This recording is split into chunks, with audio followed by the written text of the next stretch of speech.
नमस्कार प्रिय मित्रों, आप सभी का स्वागत है आपके अपने चैनल सत्य ज्ञान प्रभा में।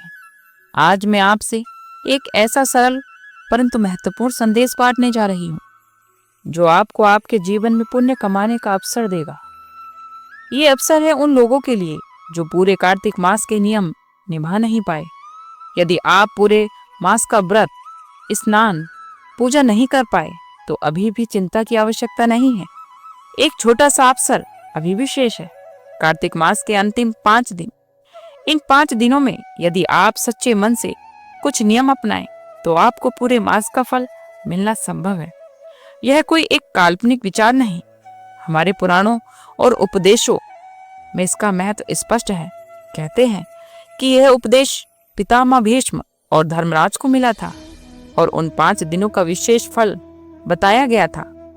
आज मैं आपको वही सरल व्यवहारिक उपाय बता रही हूँ जिनको आप अपने घर में इनका पालन कर सकते हैं। सबसे पहले ये 5 दिन कब हैं?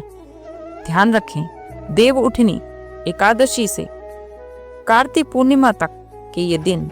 इन दिनों को आप अपने कैलेंडर में चिन्हित कर लीजिए और आज से मन बना लीजिए कि आप ईमानदारी से इन नियमों को निभाएंगे। चलिए अब नियमों की ओर चलते हैं। सरल लेकिन प्रभावी बातें जो आपकी भक्ति और जीवन दोनों साफ कर देगी। पहला है प्रातः स्नान, यानी प्रत्येक दिन प्रातः काल 4 बजे से 5 बजे तक स्नान कर लीजिए। अगर आपके घर में दिनचर्या अलग है तो कोशिश कर लीजिए कि दिन की सबसे पहली हल्की रोशनी में स्नान करें। स्नान से मन और शरीर दोनों पवित्र होते हैं। यह पहला कदम है। स्नान के बाद हल्का ध्यान या श्वास प्रश्वास करके अपना मन शुद्ध कर लें। दूसरा है भोजन को खाने का नियम। इन दिनों में जहां तक संभव हो अन्न नमक का परित्याग रखें। प्याज, लहसुन और भारी मसालों का सेवन ना करें। यदि स्वस्थ कारणों से एकदम निर्जल व्रत संभव ना हो तो दिन में केवल एक साधारण सात्विक भोजन लें या फलाहार करें। पर ध्यान रखें, भोजन ग्रहण से पहले आप थोड़ा सा दान जरूर करें। गाय को चारा, पक्षियों को दाना या किसी जरूरतमंद को एक थाली भोजन या छोटा सा दान आपको पुण्य बढ़ा सकता है। दूसरा है ब्रह्मचर्य और संयम, यानी मन को नियंत्रित करें। अनावश्यक वाणी, वासनाएं और क्रोध से दूर रखें। यदि आप विवाहित हों तो भी इस अवधि में विशेष संयम रखें। ब्रह्मचर्य का अर्थ यह पूरी नियत से संयम और शुद्धता से रहना है। झूठ न बोले, दूसरों को दुख न पहुंचाएं। यह 5 दिनों का अहंकार त्याग आपके पुण्य को कई गुना बढ़ा सकता है। चौथा है तुलसी का सम्मान और दीप तत्व, यानी तुलसी माता को प्रतिष्ठित स्थान दे। सुबह शाम तुलसी के पास एक दीपक अवश्य जलाएं। यदि संभव हो तो गाय का शुद्ध घी का ही दीपक जलाएं। यदि घर पर शुद्ध घी उपलब्ध ना हो तो मंदिर में जाकर एक दीपक अर्पित कर सकते हैं। तुलसी के पास ध्यान और प्रार्थना करें। उनकी छाया और सुगंध को मन को असीम शांति मिलती है। दीपदान और नदी तट का महत्व। यदि आप किसी पवित्र नदी के पास रहते हैं, यमुना, गंगा या किसी भी नदी के तट पर, तो पूर्णिमा की रात दीपदान अवश्य करें। जो लोग नदी के पास नहीं जा सकते वे घर पर ही मिट्टी या तांबे के लोटे में दीप जलाकर अर्पित कर सकते हैं। जितना संभव हो अधिक दीप जलाएं। यह प्रकाश आपके और आपके परिवार के जीवन में उजाला ला सकता है। छठा है ब्राह्मण भोजन या दान। अगर रोज 5 दिन ब्राह्मण को भोजन कराना संभव ना हो तो कम से कम पूर्णिमा के दिन 5 ब्राह्मणों को भोजन कराकर पुण्य अर्जित करें। यदि ब्राह्मण उपस्थित ना हो तो गरीबों या जरूरतमंदों को कपड़े, अनाज या भोजन दान कीजिए। सच्चे मन से दिया हुआ दान बहुत शीघ्र फल देता है। प्रिय भक्तों, कार्तिक मास के ये 5 दिन हमें केवल पूजा और व्रत की ही शिक्षा नहीं देते बल्कि जीवन की सादगी को अपनाने का संदेश भी देते हैं। इन दिनों में जितना संभव हो तो सादा जीवन और उच्च विचार का अभ्यास करें। रात्रि को पृथ्वी पर शयन करने का विधान बताया गया है। इसका अर्थ होता है जमीन पर चादर बिछाकर सोना, क्योंकि जब शरीर धरती से स्पष्ट करता है तब अहंकार और विलास की परतें धीरे धीरे गलने लगती हैं। धरती हमें नम्रता सिखाती है, वो याद दिलाती है कि एक दिन हमें इसी में समा जाना है। तो क्यों ना अभी से विनम्रता और सरलता का अभ्यास किया जाए आज के समय में। लेकिन भक्ति का अर्थ बाहरी सुखों से थोड़ा विराम देना, भीतर की शांति खोजना। इन 5 दिनों में मोबाइल, टीवी, सोशल मीडिया जैसी चीजों से दूर रहें, अपने आप से बात करें, मौन साधें, रात्रि को जल्दी सोएं। सोने से पहले भगवान का ध्यान अवश्य करें। कहिए, हे प्रभु, आज जो भी त्रुटि मुझसे हुई है उसके लिए मुझे क्षमा करें। देखें कि आपने किसी को दुख तो नहीं दिया और संकल्प लें कि कल का दिन और अच्छा जाएगा। यह यात्री आसन केवल शरीर को नहीं बल्कि मन और आत्मा को भी विश्राम देता है। सरल जीवन, सीमित इच्छाएं और संतुलित दिनचर्या, यही भक्ति का वास्तविक आधार है।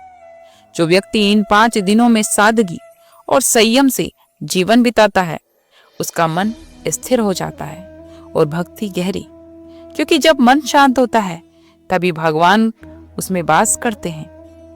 अब बात करते हैं भक्ति से सबसे सरल और सबसे प्रभावी साधन कथा स्मरण और नाम स्मरण। कहते हैं कि कलयुग में भक्ति करना कठिन नहीं है, क्योंकि भगवान ने इसे स्वयं आसान बना दिया है। जहां पहले तप, यज्ञ या कठोर व्रतों के से पुण्य कमाया जाता था, अब वही केवल हरि नाम का स्मरण कर लेने से ही असंख्य जन्मों से के पाप मिट जाते हैं। इन 5 दिनों में रोज थोड़ा समय निकालें, कभी सुबह कभी शाम को भगवान की कथा सुने या गीता के कुछ श्लोक पढ़ें। अगर सुनना या पढ़ना संभव नहीं है तो केवल एक नाम लें, हरे कृष्णा कृष्णा कृष्णा हरे हरे, हरे रामा रामा रामा हरे हरे।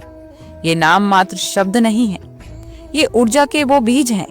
जितनी बार आप इन्हें हृदय में बोलेंगे उतनी ही बार आपके भीतर का अंधकार मिटता जाएगा।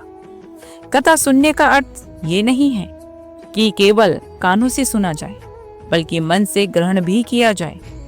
कथा में जब भगवान की लीलाएं सुने तो सोचिए कि वे बातें आपके जीवन में कैसे जुड़ सकती हैं। कैसे कृष्ण का धैर्य, राम का त्याग और सीता का विश्वास आपके जीवन में भी प्रकाश ला सकता है। अगर परिवार में छोटे बच्चे हैं तो उन्हें भी इन 5 दिनों को पूजा में शामिल करें और कथा सुनाएं।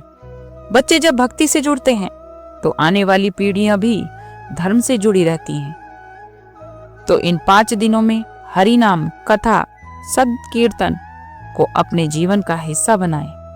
एक छोटी सी आदत भी बहुत बड़ा परिवर्तन ला सकती है। भगवान स्वयं कहते हैं, जो मेरा नाम लेता है मैं उसके कंठ में वास करता हूँ। भक्ति से सबसे बड़ा तत्व है भाव। कर्म तो सभी करते हैं, पर भाव सभी के में एक जैसा नहीं होता। कभी आपने देखा होगा 2 लोग एक ही पूजा करते हैं, एक को शांति मिलती है, एक को क्यों नहीं? क्योंकि भगवान कर्म में नहीं, भावना से प्रसन्न होते हैं। अगर आपके पास दीप जलाने को घी नहीं है तो इस बात पर भगवान नाराज नहीं होंगे। लेकिन यदि आपके भीतर प्रेम का दीपक जलता है तो वही सबसे बड़ा दीपक है। इन 5 दिनों में कोशिश करें हर कार्य में प्रेम, कृतज्ञता और विनम्रता रखें। अगर आप जल अर्पित करें तो मन से कहें, हे प्रभु, ये मेरा अहंकार है, इसे भी स्वीकार करें। याद रखें, भगवान किसी वस्तु की मात्रा नहीं, उसमें छिपी भावनाओं को देखते हैं। जो रत्न समर्पित करे और जो फूल अर्पित करे, दोनों को एक समान फल ही मिलता है। जब मन निर्मल हो, श्रद्धा का अर्थ है भले ही परिस्थितियों हमारे पक्ष में ना हो, फिर भी विश्वास बना रहे कि भगवान मेरे साथ हैं। यह विश्वास ही सच्ची भक्ति है। इसलिए इन 5 दिनों में आप चाहे कम करें या अधिक करें, जो भी करें पूरे हृदय से करें। नियम तो केवल साधन है, पर सच्चा फल भाव से ही मिलता है। अपने क्रोध और अहंकार का त्याग करें। और अब सबसे कठिन पर सबसे आवश्यक भाव क्रोध और अहंकार का त्याग है।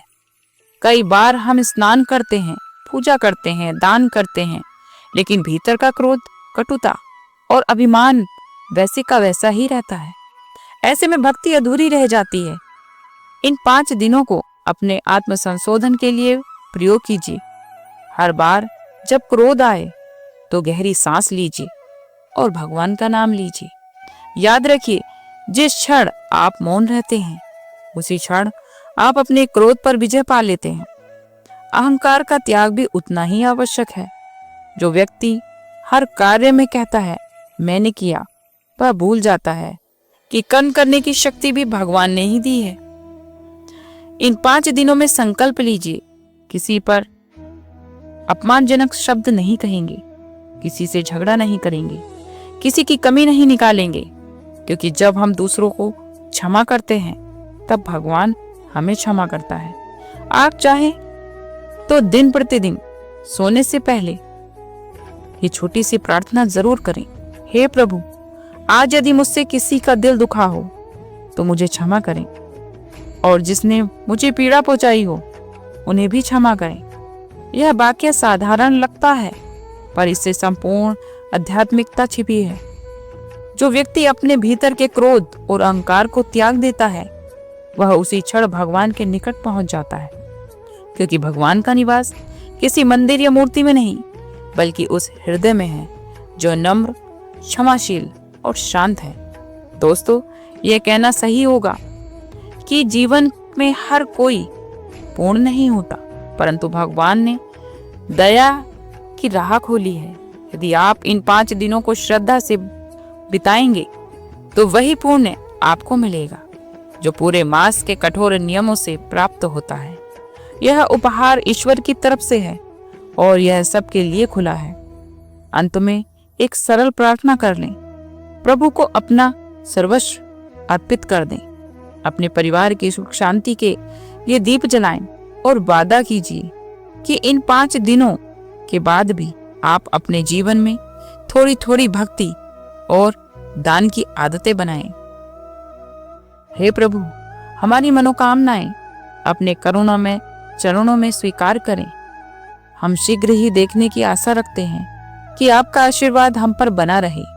मिलते हैं अगली वीडियो में एक नई कथा, एक नई प्रेरणा के साथ। तब तक के लिए जय श्री कृष्ण।